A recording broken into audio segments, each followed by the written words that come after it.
Cansado de viver no caos? Concentre-se em você e transforme sua vida com o estoicismo. Há um momento na vida em que tudo parece igual, como se os dias fossem repetidos em um ciclo interminável de obrigações, distrações e expectativas que nunca cessam. Muitas pessoas atravessam a existência sem jamais perceber que estão presas em um movimento automático, como engrenagens de uma máquina que não controlam. Acordam, cumprem tarefas, correm contra o relógio, buscam cumprir o que outros esperam, mas raramente param para perguntar: quem sou eu de fato dentro de tudo isso? O despertar do olhar interior é o instante em que essa pergunta finalmente encontra espaço. É o momento em que a mente, mesmo cansada e dispersa, ousa se voltar para dentro e perceber que existe algo maior a ser descoberto. O estoicismo sempre ensinou que não há vida verdadeira sem autoconhecimento. Marco Aurélio, em suas meditações, escrevia para si mesmo com a intenção de lembrar que a batalha mais importante não estava nas fronteiras do império, mas no controle da própria mente. Esse gesto íntimo de olhar para dentro era um exercício de coragem, porque enfrentar a própria verdade é mais difícil do que enfrentar exércitos. Olhar para dentro exige honestidade radical. Quantas vezes você age de determinada forma não porque deseja, mas porque foi condicionado, porque teme a rejeição, porque busca a aprovação?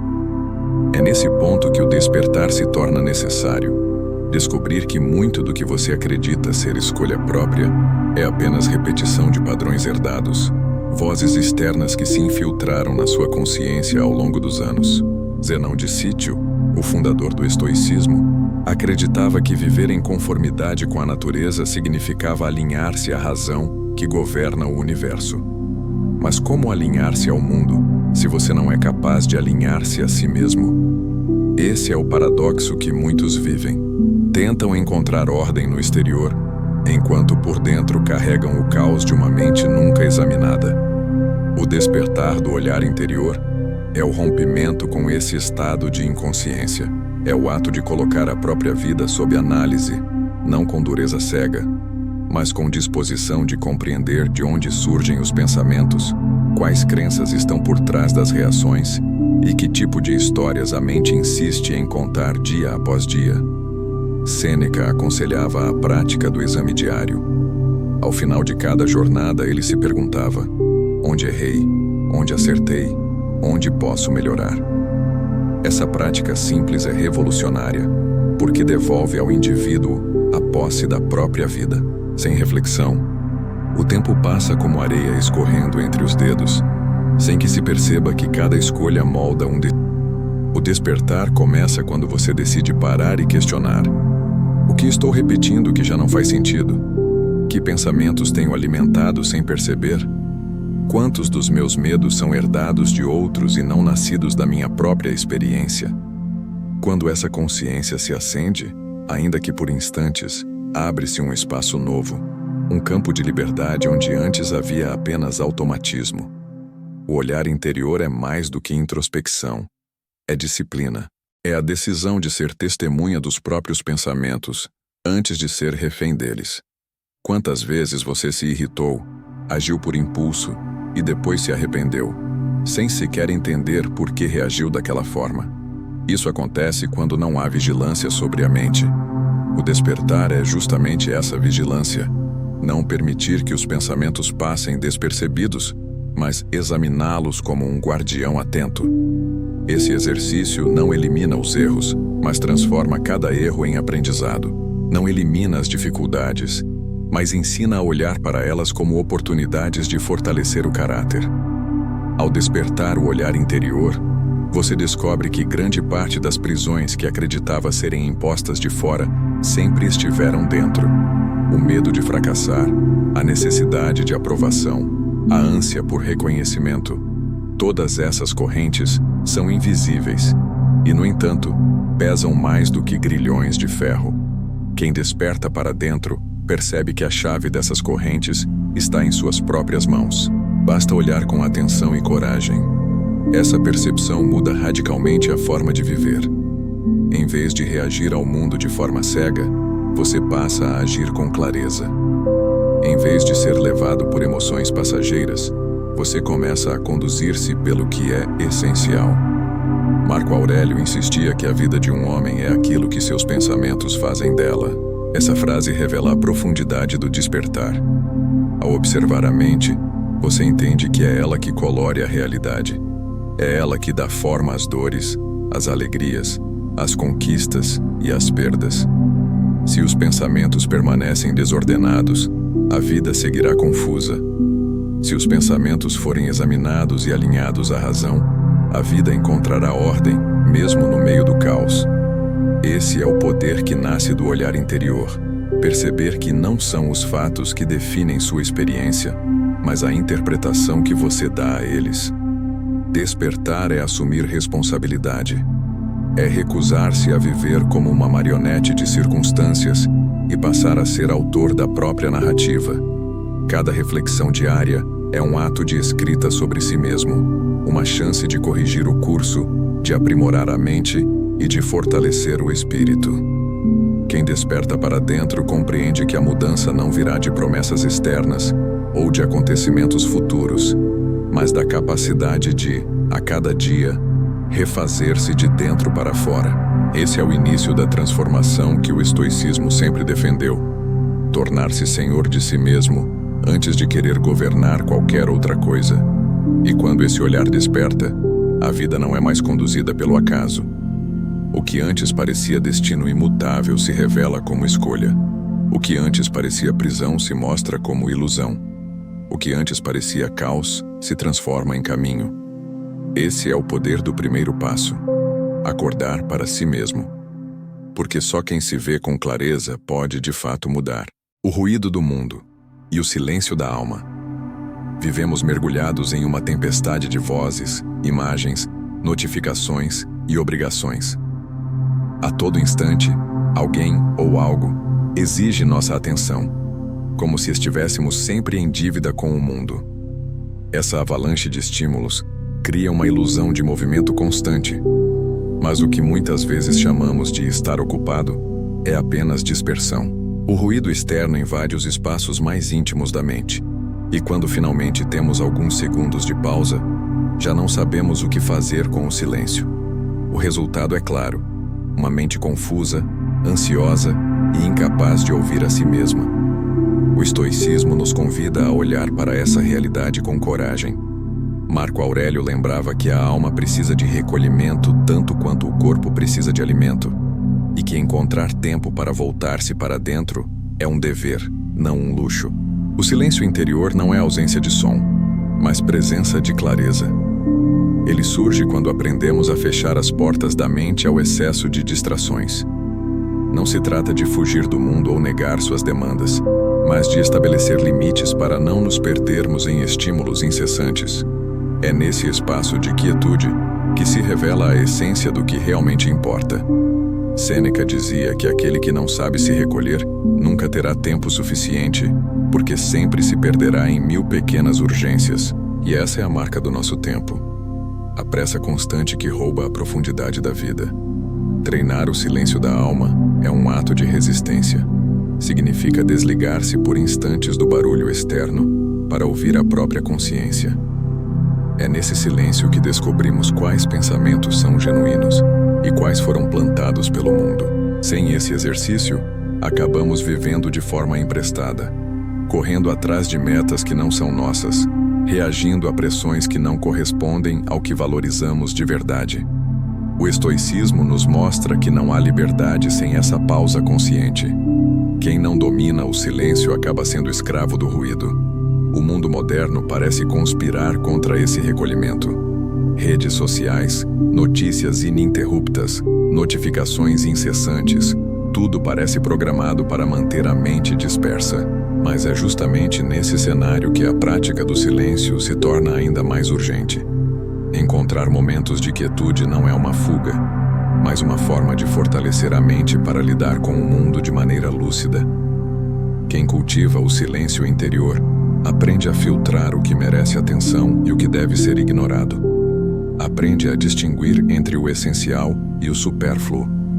Aprende, sobretudo, a não ser arrastado por cada ruído que aparece, Zenão compreendia que a sabedoria nasce da escuta profunda, e não há escuta verdadeira sem silêncio. O silêncio é fértil porque nele a mente se organiza, encontra proporção e equilíbrio. É como uma água turva que, ao repousar, torna-se clara. Assim é a alma que aprende a calar os ruídos. Lentamente a confusão se dissolve e surge a nitidez do pensamento. Esse estado não é permanente nem mágico, mas resultado de disciplina constante.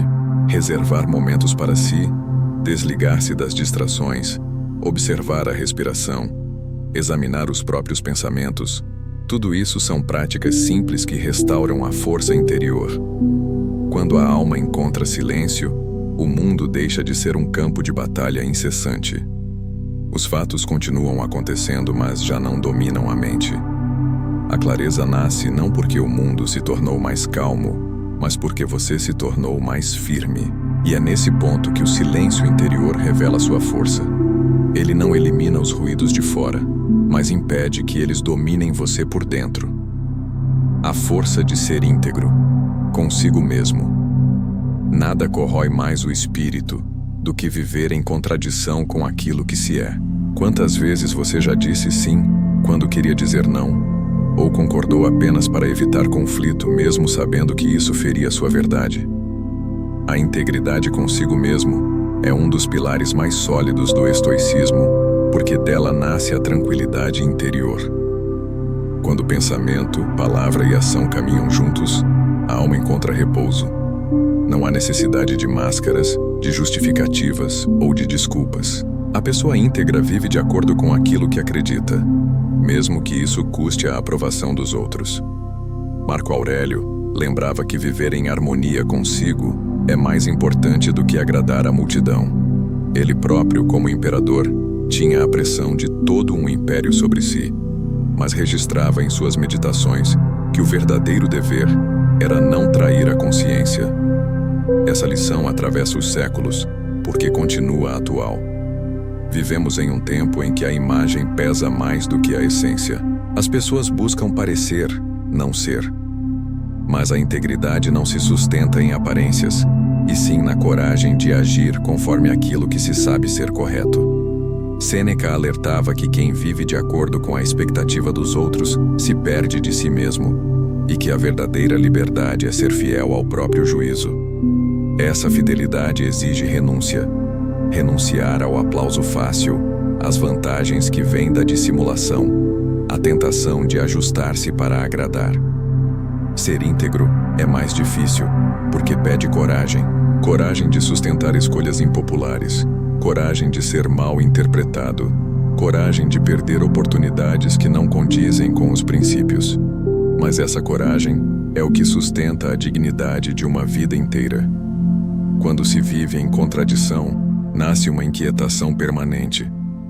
O corpo pode descansar, mas a mente permanece em conflito, porque sabe que há uma distância entre o que se pensa e o que se faz. Essa distância é uma ferida aberta. O olhar interior, quando desperto, mostra com clareza essas incoerências. E a partir desse momento, não há mais como se enganar. O chamado da integridade é inescapável. Ou você se ajusta a si mesmo, ou continuará dividido por dentro. Zenão via a filosofia como exercício de vida, não como discurso.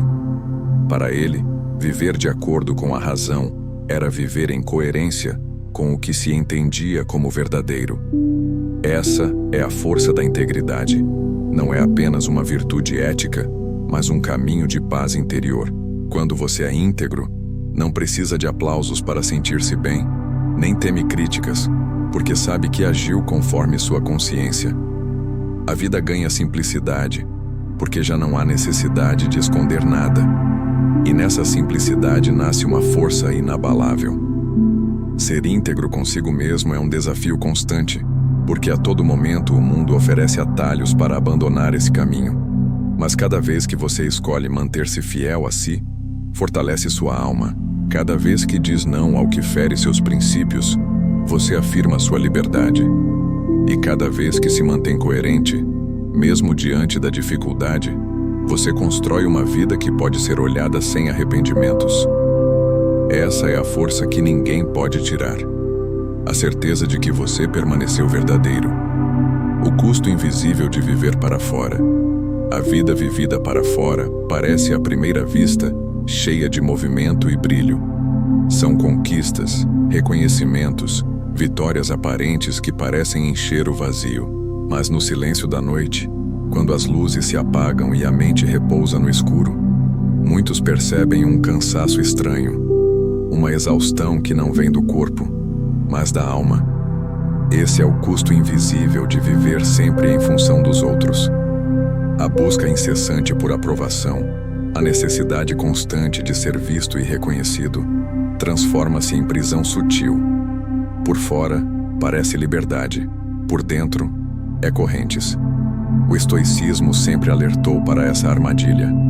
Marco Aurélio dizia que buscar aplauso é viver como escravo, porque quem depende da opinião externa nunca será livre. O que hoje é elogiado, amanhã pode ser condenado. O que hoje agrada, amanhã pode ser esquecido. E aquele que constrói sua identidade sobre essa base frágil vive em constante instabilidade. Não há paz em quem precisa a todo instante de validação, porque cada olhar alheio se torna um julgamento. Cada silêncio se torna uma ameaça. Sêneca falava que nada é mais miserável do que ser dependente da aprovação alheia. Ele via com clareza que esse vício corrói a alma lentamente. A pessoa passa a moldar cada gesto, cada palavra, cada escolha, não segundo sua própria razão, mas segundo a expectativa dos outros. E nesse processo perde-se de si mesma.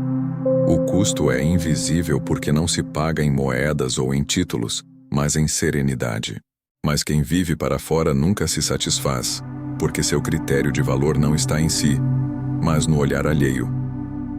O despertar do olhar interior revela esse custo com clareza.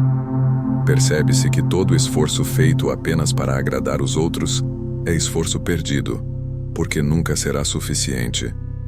O mundo muda de opinião, e o que hoje é motivo de orgulho, amanhã pode ser esquecido. A única aprovação que garante paz é a da própria consciência. A mente fica inquieta, o coração fica ansioso, e a vida, mesmo cheia de conquistas, torna-se pesada. Viver para fora também alimenta a comparação. Quem vive para ser visto precisa medir-se constantemente com os outros. Surge então a inveja, o ressentimento, a sensação de insuficiência. Não importa o quanto se conquiste, sempre haverá alguém com mais, e isso transforma a vida em corrida sem linha de chegada. Zenão ensinava que a verdadeira riqueza está em precisar de pouco. Assim, cada passo dado não é para impressionar, mas para ser verdadeiro. O custo de viver para fora é alto demais. O valor de viver para dentro é inestimável. A jornada da autossuficiência. Há quem acredite que a liberdade esteja em acumular recursos, conquistar status ou cercar-se de pessoas que ofereçam apoio constante. Mas o estoicismo nos ensina algo muito mais profundo. A verdadeira liberdade nasce da autossuficiência. Quando você vive de acordo com ela, mesmo que o mundo inteiro o critique, sua mente permanece tranquila. Quando você atrai, mesmo que o mundo inteiro o aplauda, sua alma permanecerá inquieta.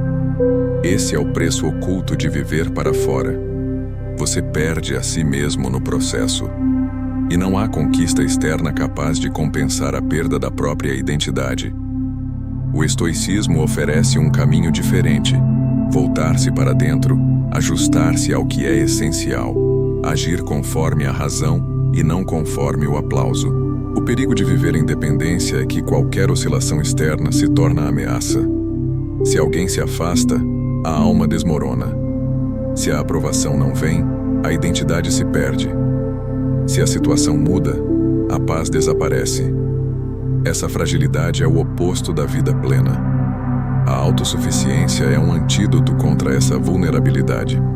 Ela nasce do cultivo da mente, da prática constante de se observar, de disciplinar pensamentos e de alinhar escolhas ao que é essencial. Marco Aurélio compreendia bem essa lição. Não significa viver isolado ou rejeitar a companhia dos outros. mas aprender a não depender de ninguém para manter a serenidade. A autossuficiência é a arte de construir dentro de si um território de estabilidade que não pode ser abalado por elogios ou críticas, ganhos ou perdas, presenças ou ausências. Sêneca dizia que o homem sábio é aquele que basta a si mesmo. Isso não quer dizer que ele não valorize amizades ou vínculos, mas que não os transforma em muletas emocionais. Zenão também acreditava que o sábio deveria viver em harmonia com a natureza. E parte dessa harmonia está em não exigir do mundo mais do que ele pode dar. O mundo é instável, as pessoas são mutáveis, as circunstâncias mudam. Confiar a felicidade a esses elementos é construir uma casa sobre areia. A autossuficiência, ao contrário, é como erguer uma fortaleza sobre rocha firme. Os ventos sopram, as ondas batem, mas a estrutura permanece. Mesmo cercado por cortesãos, exércitos e conselheiros, ele registrava em suas meditações a lembrança de que a mente deve ser cidadela impenetrável, um espaço onde ninguém além de si mesmo pode entrar. Esse ideal de cidadela interior é a essência da autossuficiência. Você pode conviver, amar, trabalhar e compartilhar, mas seu núcleo de paz permanece intocado. Nenhum elogio o exalta além da medida. Nenhuma crítica o destrói, porque a medida do seu valor não está fora, mas dentro. O que o mundo tira pode causar dor, mas não é destrutivo. O coração se torna livre porque não está acorrentado a nada que não seja essencial. Essa jornada não elimina os vínculos humanos, mas transforma a forma de vivê-los.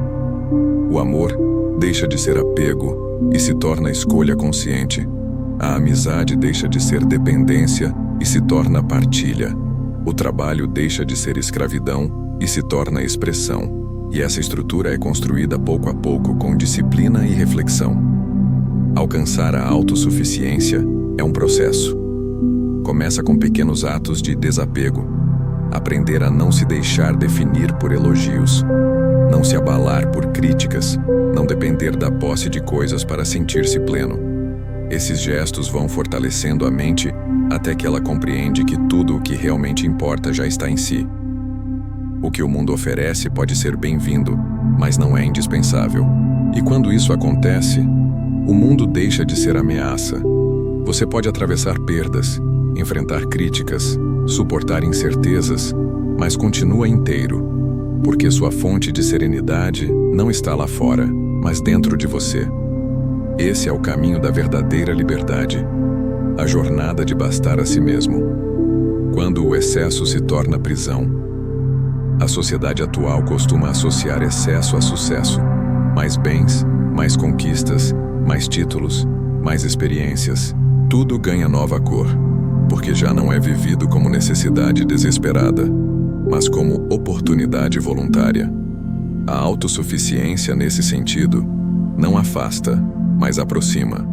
Quem é suficiente em si não exige dos outros aquilo que eles não podem dar.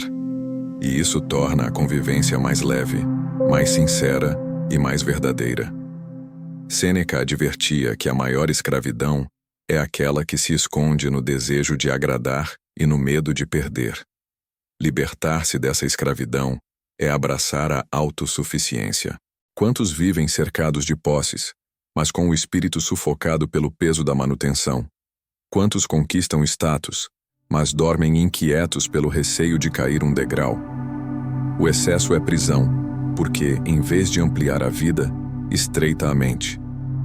Marco Aurélio observava que aquilo que não acrescenta à essência, rouba dela. Se algo ocupa espaço, tempo e energia, mas a busca incessante pelo mais, muitas vezes se transforma em corrente invisível que prende a alma.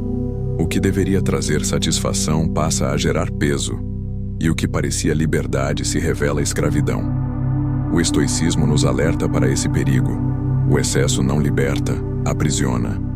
Zenão defendia a vida em conformidade com a natureza, e a natureza pede equilíbrio, não acúmulo sem medida. Mas essa corrida não tem fim, e no processo a alma se exaure.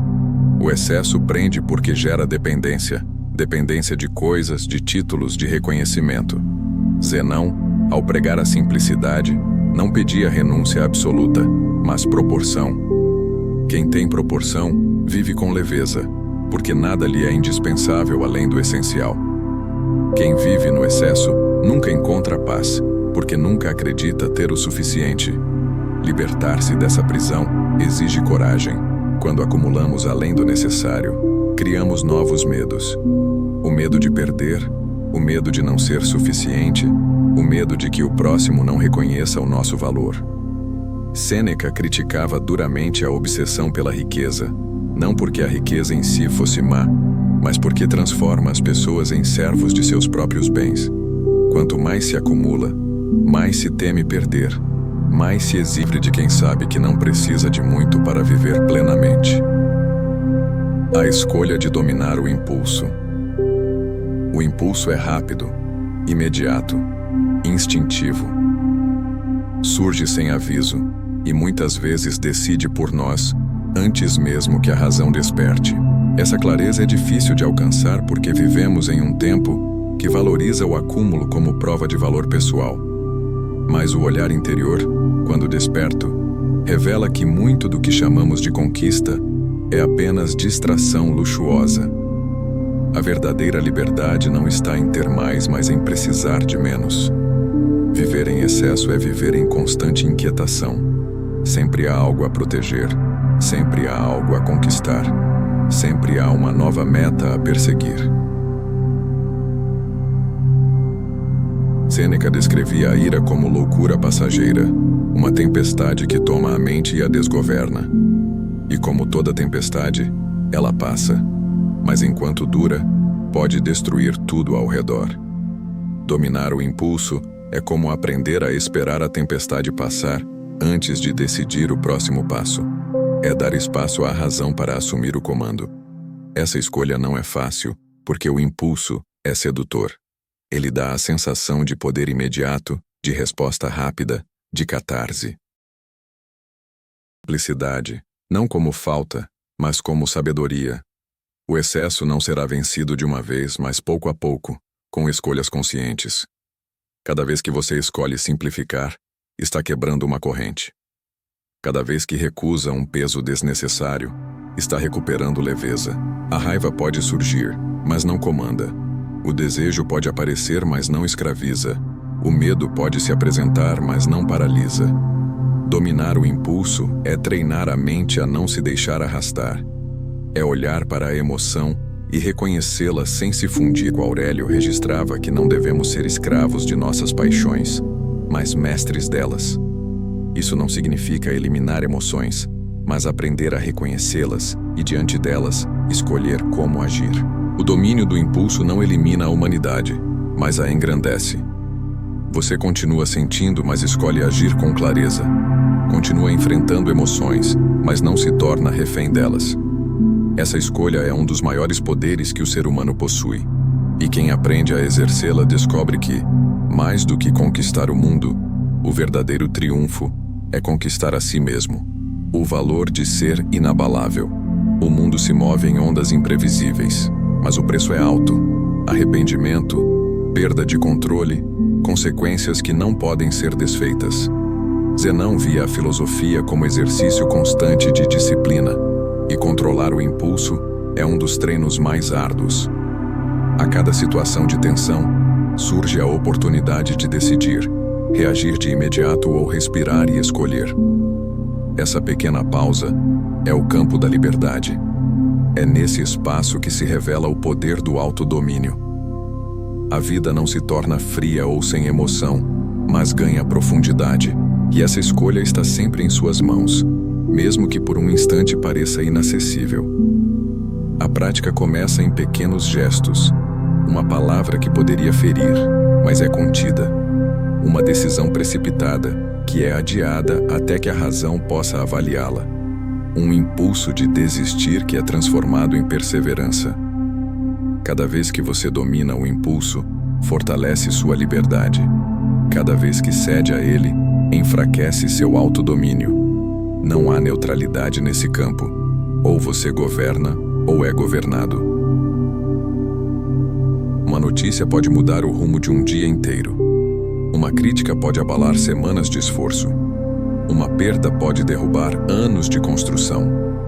A maioria vive como barco sem âncora, sendo lançado de um lado para o outro conforme as marés externas.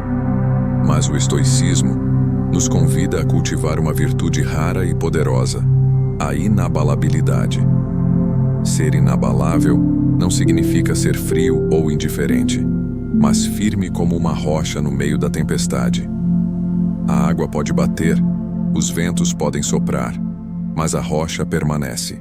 Marco Aurélio, imperador em meio a guerras, traições e epidemias, compreendia que sua força não poderia depender daquilo que não controlava.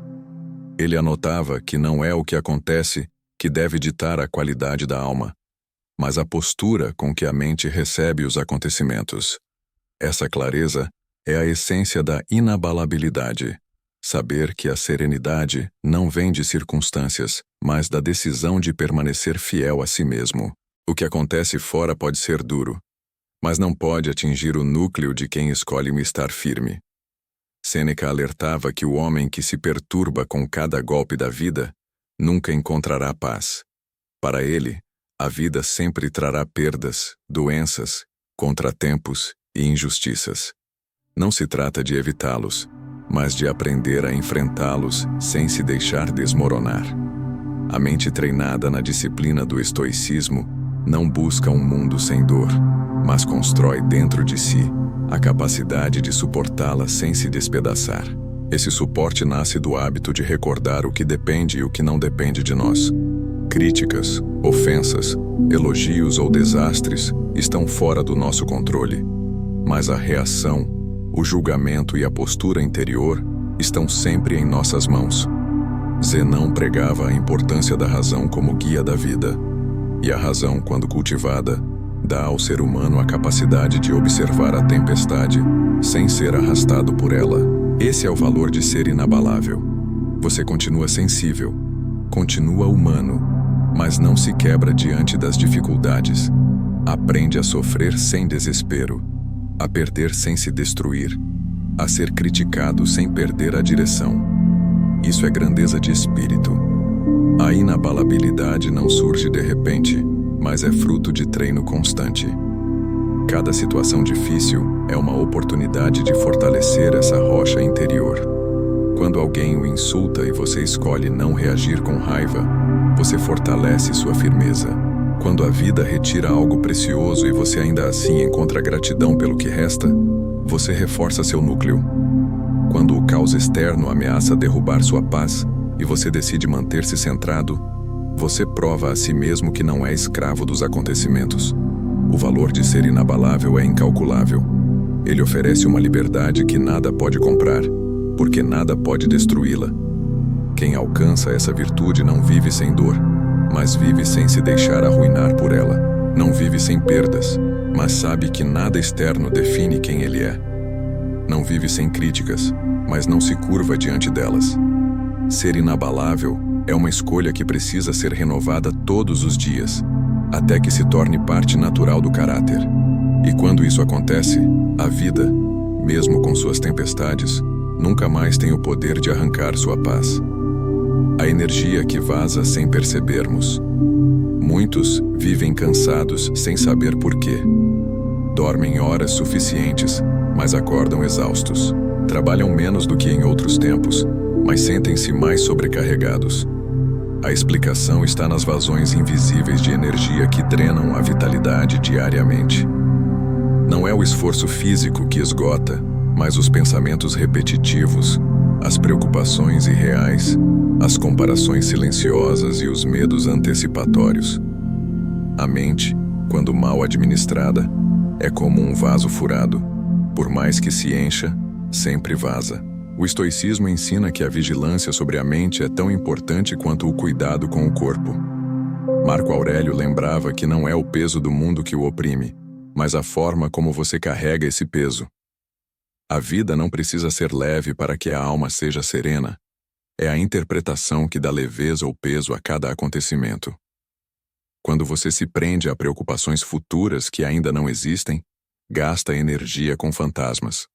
Quando revive dores passadas que já não podem ser mudadas, gasta energia com sombras. O resultado é um desgaste constante que nunca produz fruto. Sêneca comparava essa atitude ao homem que teme naufragar mesmo em águas calmas. Ele já sofre por algo que não aconteceu e talvez nunca aconteça. Essa antecipação da dor é uma das maiores fontes de cansaço humano. E, no entanto, repetimos esse padrão todos os dias. Preocupações com a opinião dos outros, com cenários futuros improváveis, com possíveis críticas ou fracassos, corroem a vitalidade que poderia ser usada para viver o presente com plenitude. Zenão ensinava a importância da atenção ao agora. A energia só é plenamente produtiva quando aplicada ao momento presente, porque é o único que existe de fato. Mas a mente dispersa divide-se entre o que já passou e o que ainda não chegou, e nesse processo desperdiça o vigor que deveria sustentar o hoje. Esse é o grande vazamento de energia. A incapacidade de manter a atenção no que está ao alcance agora. Recuperar essa energia exige disciplina mental. É observar os pensamentos que drenam vitalidade e perguntar: isso depende de mim? Cada vez que foca no que está ao alcance, fortalece a mente. O resultado dessa vigilância é perceptível. O corpo parece mais leve, a mente mais clara, o coração mais tranquilo. Não porque os problemas desapareceram, mas porque você deixou de multiplicá-los dentro de si. A energia que antes vazava em preocupações agora é usada em ações concretas. A vitalidade que antes se perdia em comparações agora se transforma em força para construir o que importa. Esse é o poder de tapar as fissuras invisíveis. A vida ganha intensidade porque não há mais desperdício. A coragem de estar só. A solidão é temida por muitos como se fosse um inimigo. Fugimos dela com barulhos, companhias superficiais e distrações constantes. Mas o estoicismo nos convida. A coragem de estar só é uma das maiores provas de força interior, porque revela que você não precisa de validação constante para sentir-se inteiro. Marco Aurélio registrava que muitas vezes, mesmo cercado por multidões, o homem sábio recolhe-se para dentro de si como quem busca refúgio. Esse recolhimento não é isolamento do mundo, mas encontro consigo mesmo. E esse encontro só acontece quando se perde o medo da solidão. Quem foge de estar só, foge de conhecer a si mesmo. Vive cercado de vozes, mas nunca ouve a própria. Vive ocupado em agradar, mas nunca em compreender-se. Essa fuga gera vidas superficiais, sempre cheias, mas nunca plenas.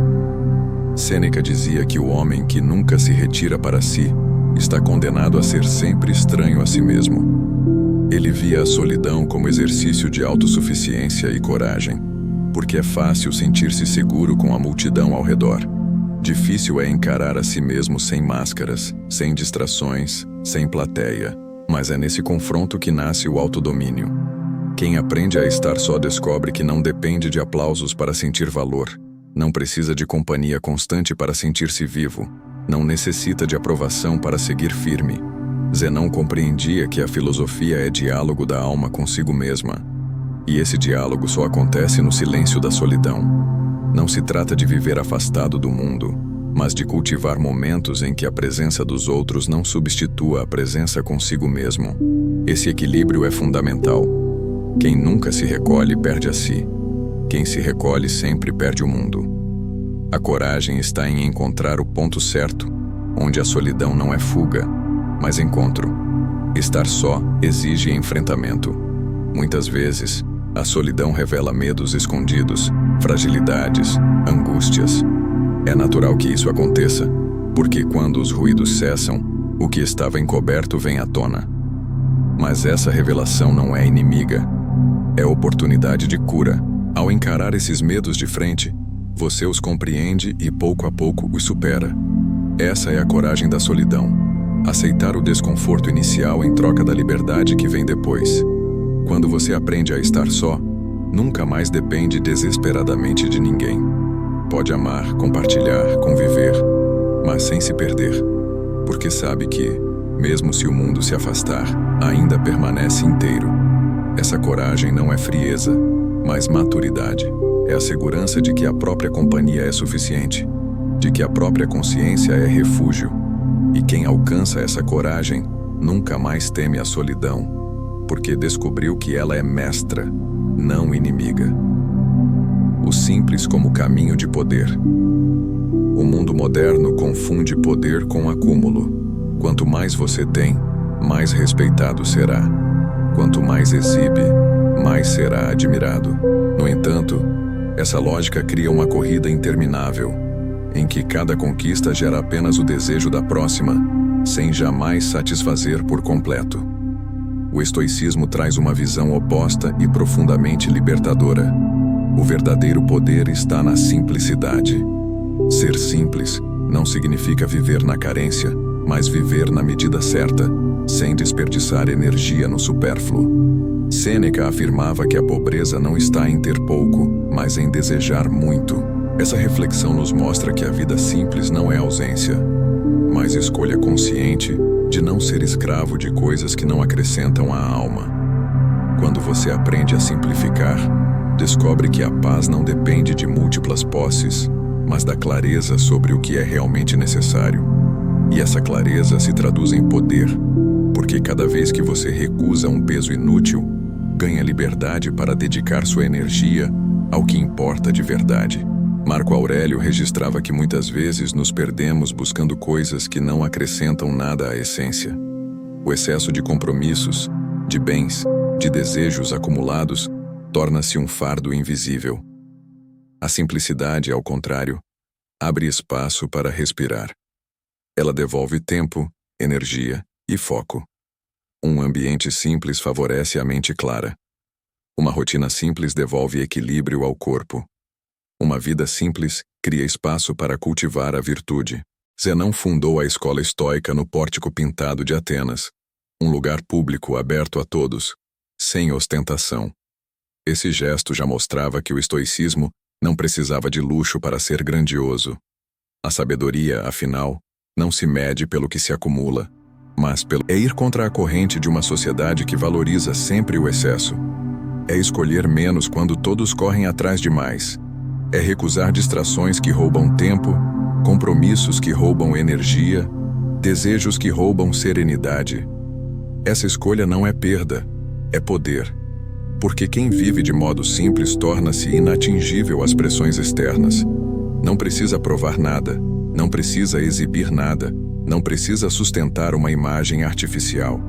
Vive de acordo com o que é, e não com o que os outros esperam. O simples, nesse sentido, é o mais próximo do essencial. E o essencial é o que sustenta a vida de verdade. Saúde, caráter, propósito, presença. Tudo o mais é adorno passageiro. Quando a mente compreende isso, cessa a corrida desenfreada pelo supérfluo e descobre a serenidade de bastar-se com pouco. E nesse movimento constante, perde a única realidade que de fato existe: o presente. O estoicismo insiste nessa verdade simples e radical. O agora é o único território de liberdade. Tudo o que já passou não pode ser mudado. Tudo o que ainda virá não pode ser controlado. Mas este instante está ao alcance da sua decisão. Marco Aurélio reforçava essa ideia em suas meditações, lembrando a si mesmo que a vida de cada um é composta apenas de momentos presentes. O passado não existe mais, o futuro ainda não chegou, e se desperdiçamos o presente em preocupações, desperdiçamos a própria vida. Esse alerta é especialmente atual, porque vivemos num tempo que idolatra a pressa, a antecipação e a projeção constante.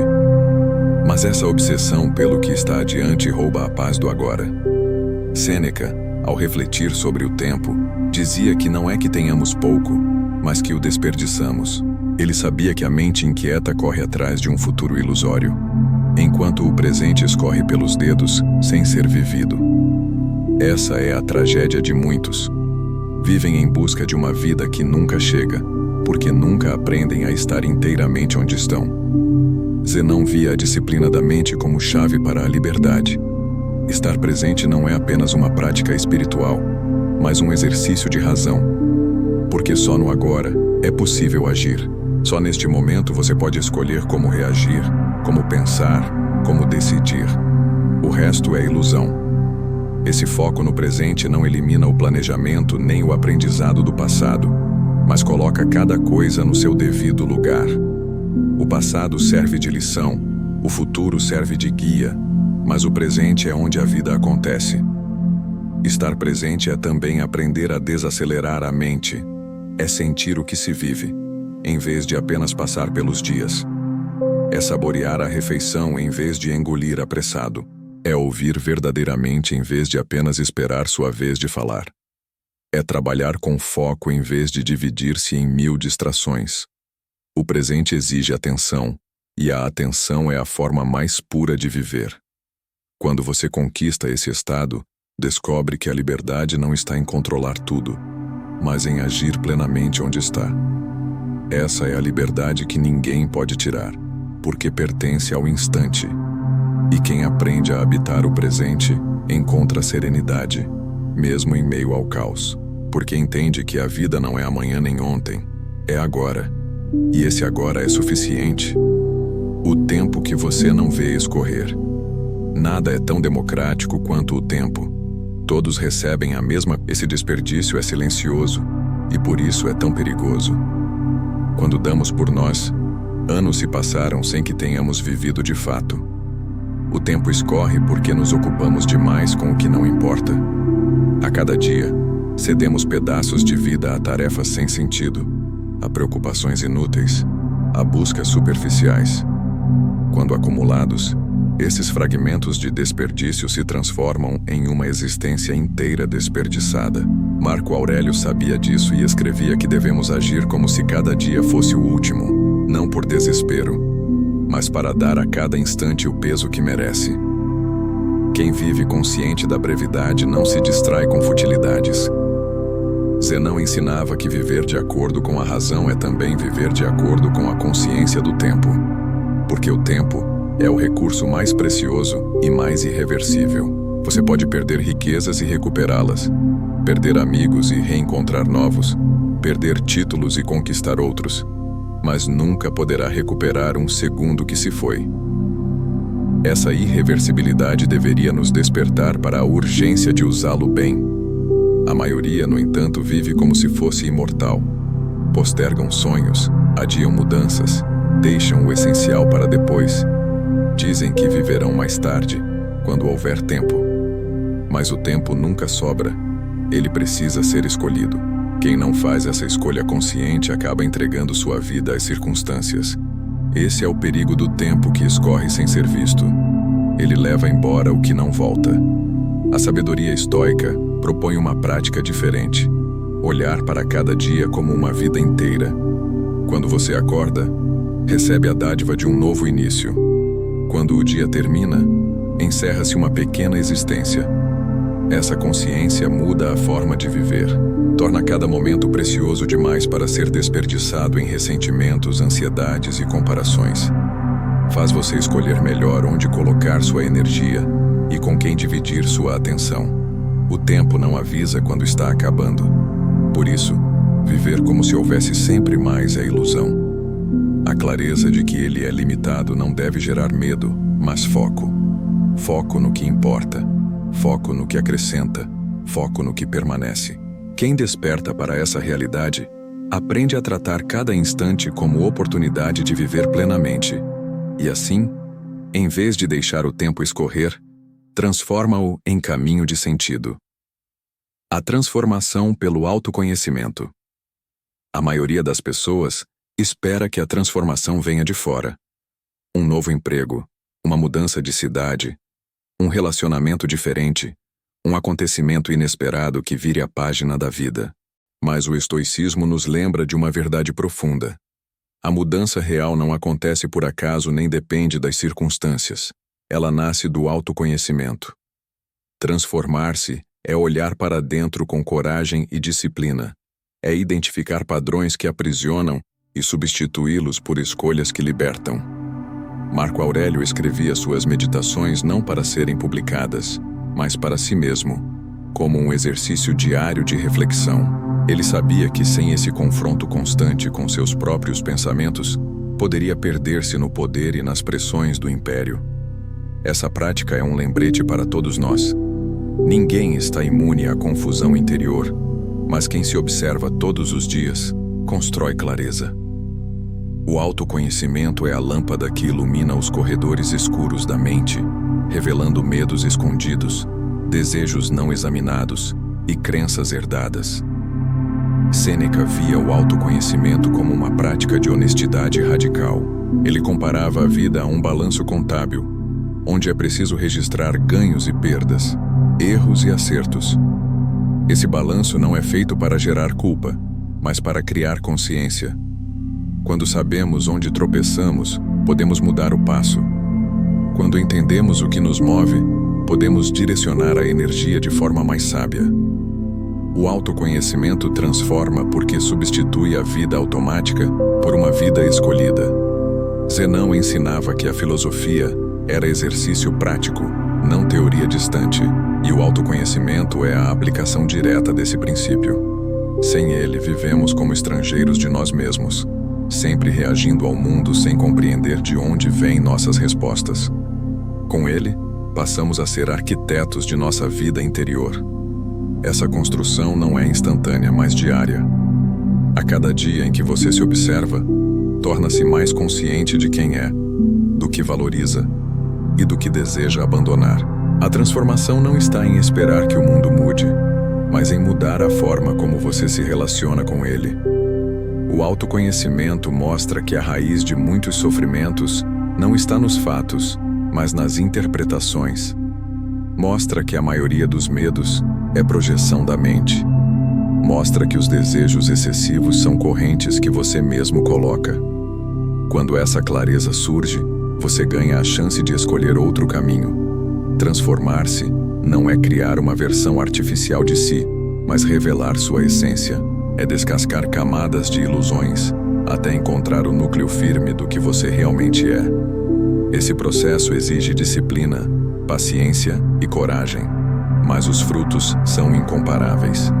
A vida se torna mais leve, porque já não é vivida em conflito com o próprio ser. As decisões se tornam mais firmes porque brotam. Essa é a grande promessa do autoconhecimento. Não uma mudança superficial, mas uma revolução silenciosa que acontece dentro. Uma transformação que não depende do acaso, mas da decisão diária de observar-se, corrigir-se e crescer. Quem se entrega a esse processo descobre que mudar a vida não é esperar, é agir. E a primeira ação é sempre voltar-se para dentro. Conclusão: o poder de voltar-se para si. Chegamos ao ponto central desta jornada. Todos os caminhos percorridos até aqui, o despertar do olhar interior, o silêncio da alma, a integridade, a autossuficiência, a coragem da solidão e o autoconhecimento, convergem para uma verdade essencial. A vida só muda quando você decide voltar-se para si. Essa decisão não é egoísmo, mas libertação. Porque quando esse espaço íntimo protegido e fortalecido pela razão, é o lugar onde nenhuma crítica pode destruir, nenhuma perda pode arruinar, nenhum elogio pode corromper. Esse espaço é construído com disciplina e reflexão, e só pode ser encontrado quando o olhar se volta para dentro. É nele que nasce a verdadeira paz. Sêneca lembrava que desperdiçamos tempo demais vivendo para fora, enquanto a vida escorre silenciosa. Ele via com clareza que o bem mais precioso não é o que acumulamos, mas o que somos. E ser exige voltar-se para dentro. Esse retorno não é fuga, mas encontro. É escolher viver com autenticidade, com clareza e com coragem. Zenão, ao fundar o estoicismo, deu início a uma tradição que atravessou os séculos porque toca naquilo que é eterno no ser humano. A busca por sentido, por liberdade, e sua prática começa quando você se concentra em si, observa seus pensamentos, disciplina seus desejos e fortalece seu caráter. Voltar-se para si é compreender que o mundo continuará cheio de ruídos, crises e incertezas. Mas dentro de você existe a possibilidade de construir firmeza.